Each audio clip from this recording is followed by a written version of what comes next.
US President Donald Trump has intensified pressure on India by directly linking its Russian oil imports to potential tariff hikes.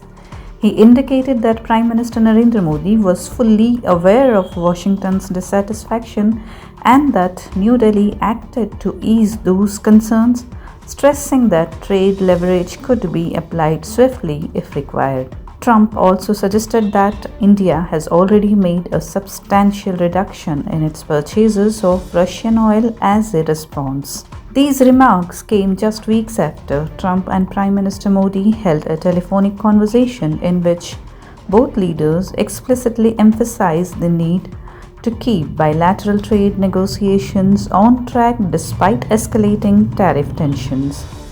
The call coincided with the launch of a renewed round of trade talks between India and US officials aimed at resolving a long-standing trade impasse.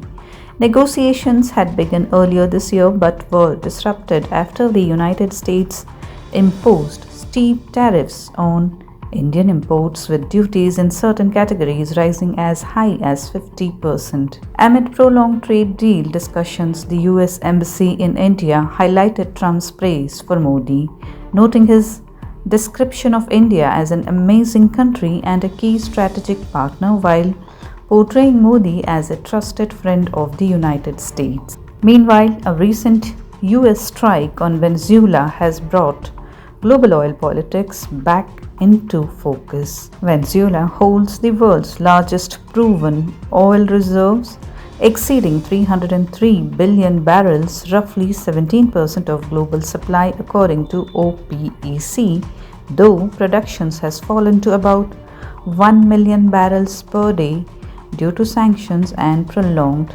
underinvestment.